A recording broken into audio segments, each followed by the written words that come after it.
Alors Franck, aujourd'hui, je voudrais que tu me décris comment tu perçois les corps.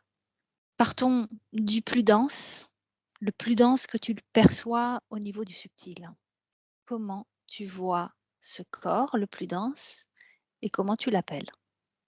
Alors, déjà, j'aperçois une enveloppe qui est quand même de forme humanoïde, qui pourrait épouser, un corps physique. Je ne perçois pas le corps physique en tant que tel. Il n'y a pas vraiment de je pourrais pas décrire une personne, sauf si je lui demandais de se présenter et à ce moment-là, je pourrais avoir une image d'elle Mmh. qui me permettrait de l'identifier. Mais là, si je prends comme ça, un corps, donc c'est plutôt, entre la matière et l'énergie. C'est comme si je voyais une peau qui est quand même énergétique, mais qui est très proche de la couche de l'épiderme, de la D'accord. On pourrait l'appeler le corps énergétique? alors, ça fait partie du corps énergétique, mais après le corps énergétique, je le vois, encore d'une autre façon, c'est-à-dire que il a une certaine épaisseur, mais c'est aussi que je vois, la circulation des énergies, comme s'il y avait un axe avec des centres énergétiques, donc d'où partent, je dirais, les chakras principaux, mais après je peux regarder, si je fais, un zoom, différents autres centres énergétiques, qui m'apparaissent à différents endroits du corps. D'accord. Comme s'il y avait Donc des micro-chakras. OK. Donc là, tu parles, on va dire, du corps énergétique sur lequel agit l'acupuncture, par exemple, le shiatsu.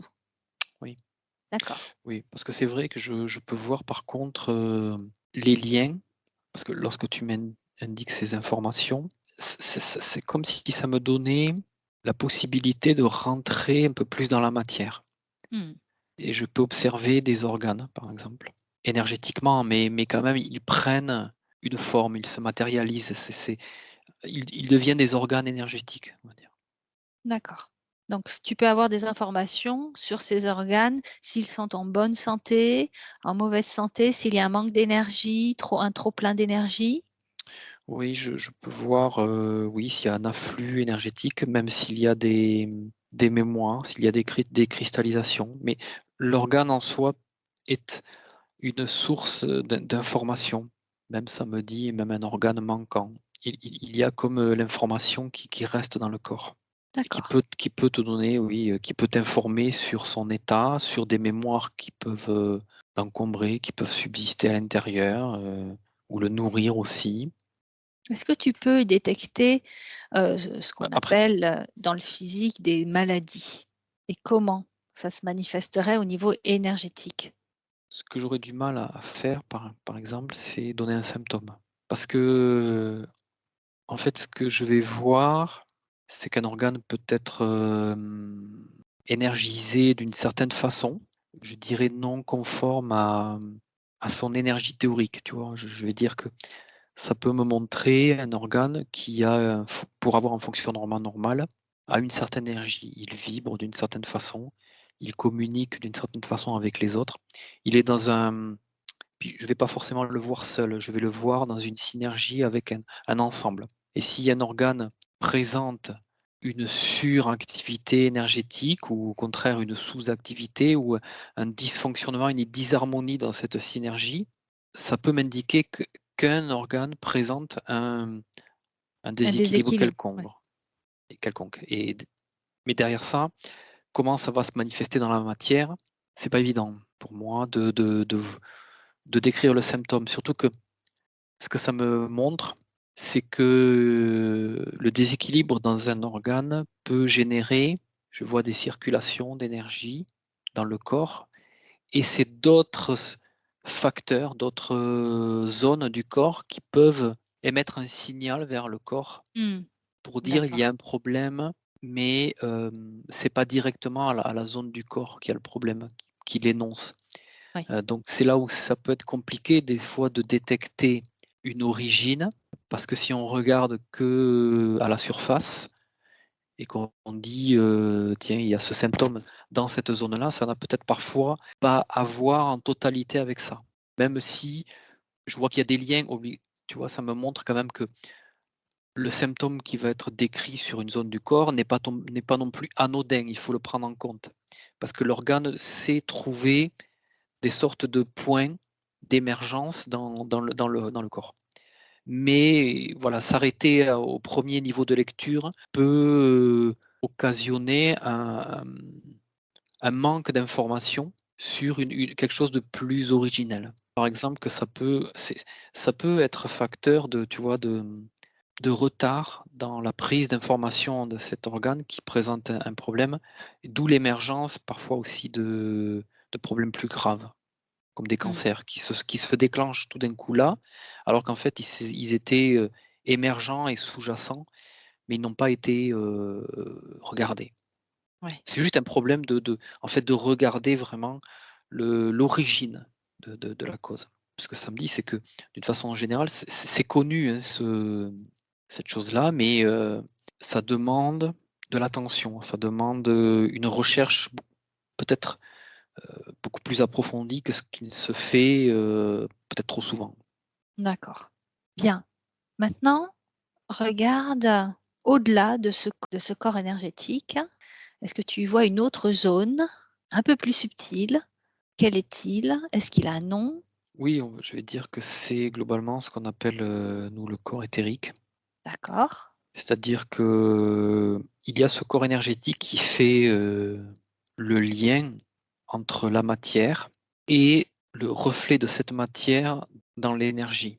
C'est aussi ce corps énergétique, c'est un cumul de couches vibratoires, mais où il y a une sorte de presque de densification, comme quelque chose qu'on pourrait comme mesurer avec des instruments. Et ensuite, je rentre dans une autre forme de corps où cette énergie, elle émet toujours de la vibration au-delà d'elle-même, mais la nature de ce qu'elle est à l'origine change. Ça n'est plus de l'énergie pure, ça devient plus de l'information, D'accord. mais sous forme vibratoire quand même. Ce qui permet une interaction également avec l'espace éthérique qui nous entoure. C'est-à-dire, c'est un espace éthérique, c'est à la fois de la matière, mais c'est aussi le vide. C'est l'environnement, c'est les lieux, c'est l'espace en fait qui est autour de nous qui a sa propre vibration. C'est un enchevêtrement de vibrations, mais d'une certaine façon, c'est comme si notre corps éthérique était une sorte de sens supplémentaire qui est à la fois l'émanation de nous-mêmes et qui est une sorte de détecteur de sens vers de l'extérieur. D'accord. C'est comme si ces vibrations qui constituent notre corps éthérique, en plus de nous refléter, elles nous permettaient d'appréhender l'information de l'espace qui nous entoure. C'est que le corps Mmh. éthérique peut prendre de l'information et peut l'échanger avec notre partie énergétique et donc physique, mais aussi avec nos parties supérieures. Alors après, il y a des degrés d'analyse liés au niveau de conscience qui sont les nôtres, qui vont être plus ou moins subtils, et où cette information que le corps éthérique prend va nous faire agir ou réagir d'une certaine façon, mais il y aura des compléments d'informations qui seront retranscrites par les parties supérieures de nous-mêmes. Mmh. Ce D'accord. qui, ce qui pour moi va devenir cette intuition, c'est comme un message intérieur. D'accord. Tu as parlé de conscience. Au niveau de ce corps éthérique, comment tu pourrais décrire cette conscience? Est-ce qu'il y en a une? Comment Oui, tu pourrais oui, je dirais qu'il y en a une. Bon, ça, j'ai déjà observé que chaque corps a sa propre conscience. mmh Par exemple, dans l'eau. En plus de le ressentir physiquement, il y a donc les détecteurs sensoriels du corps, mais ce corps, il a aussi la conscience d'être dans l'eau. Il sait qu'il n'est Mmh. plus dans son environnement naturel. De la même façon, le corps éthérique, il a sa propre conscience, c'est-à-dire que il est conscient de son existence, de sa constitution, et il est aussi conscient des choses auxquelles il se connecte.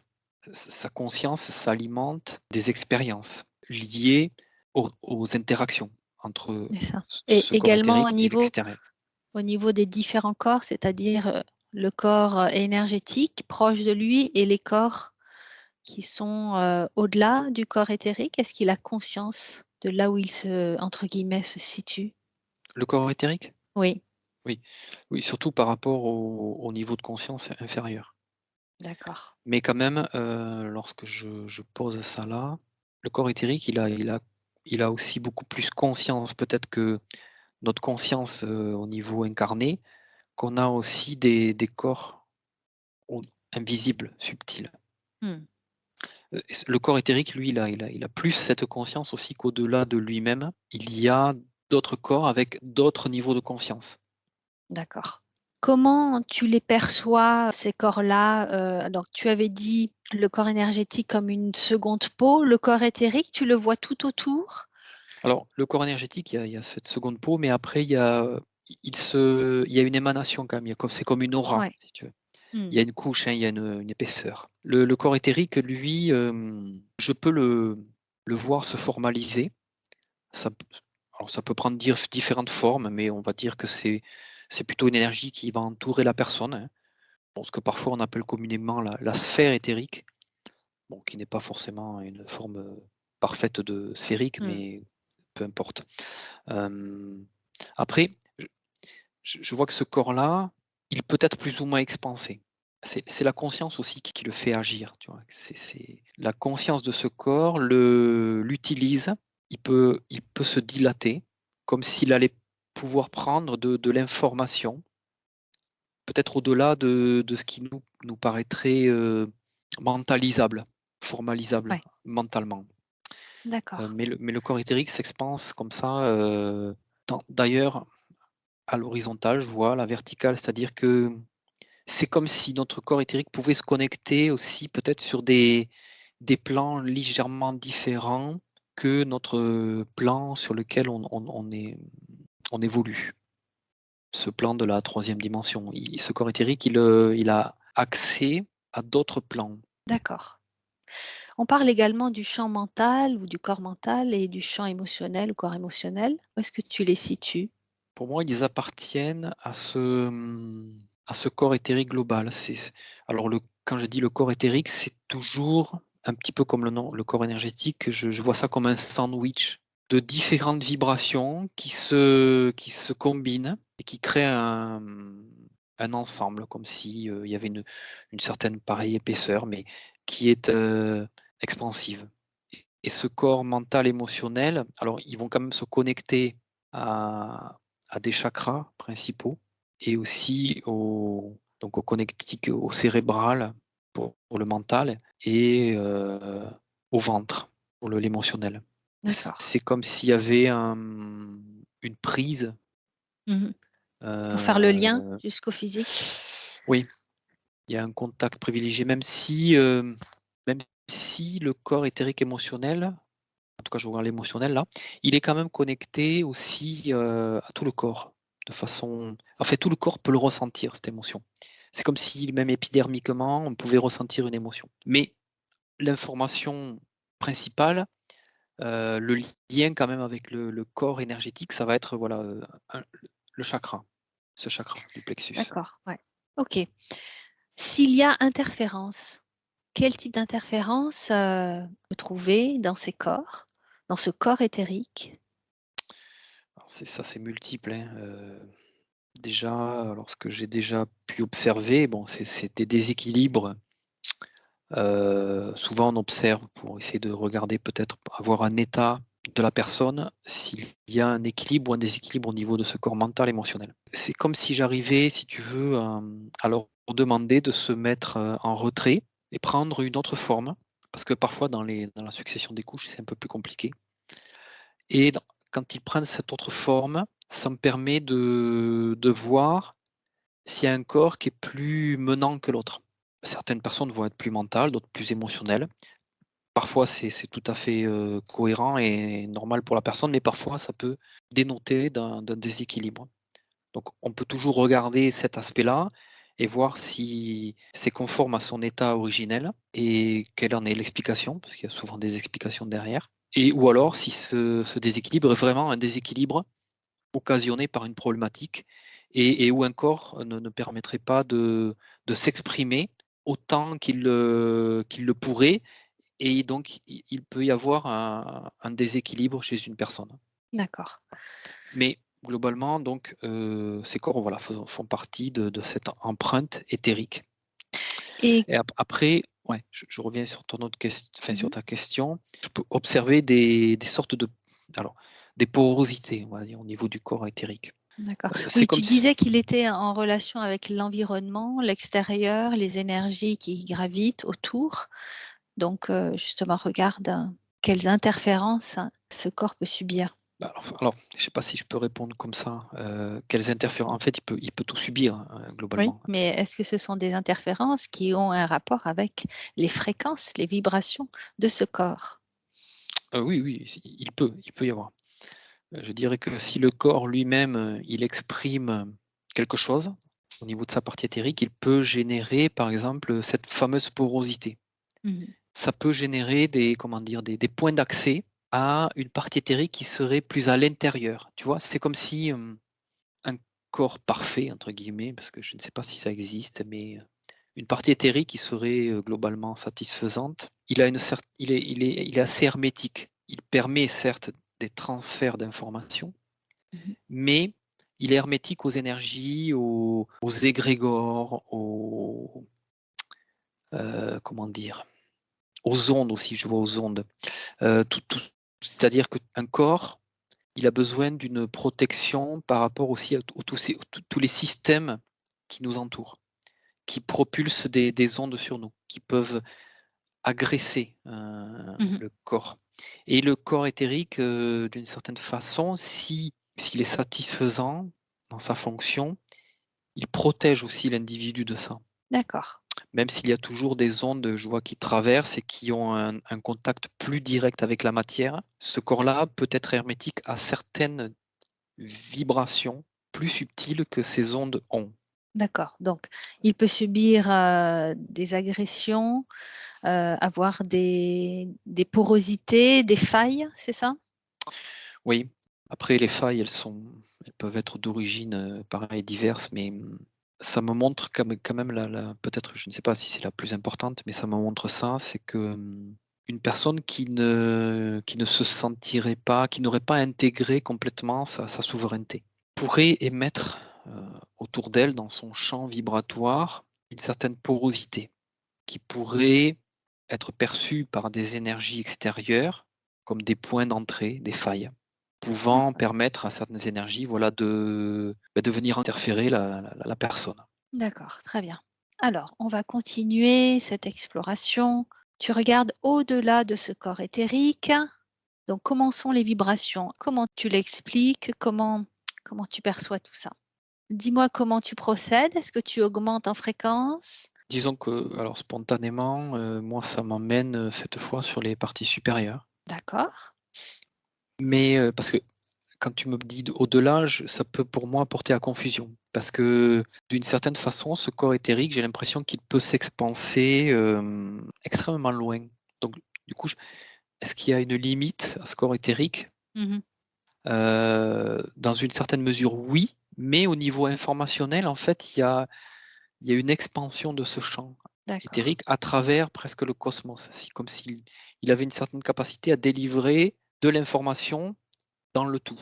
Mmh. Donc c'est pour ça que quand tu me dis au-delà, j'ai eu du mal à savoir Donc, si tu parlais du corps éthérique est-ce qu'on ou autre pourrait chose. parler d'une tranche vibratoire où il y a ces informations et si tu vas dans une autre tranche vibratoire, tu as accès au corps supérieur?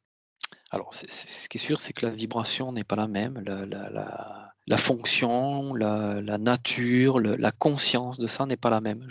Là, je change complètement d'espace, D'accord. d'espace même et de temps, OK. tu Quel vois? est le lien quand même qu'il y a entre le corps éthérique et les corps supérieurs? Tout est interconnecté, en fait. Il y a pas tu peux y voir des séparations, mais en même temps, il y a pas de séparation. Mmh. C'est-à-dire que tu peux formaliser à la demande chaque corps et en même temps, tu peux voir ça comme un corps unifié, un tout, Oui. un. Mmh. Donc, mais quand même, même dans les parties supérieures, on a observé, plusieurs corps, plusieurs tranches.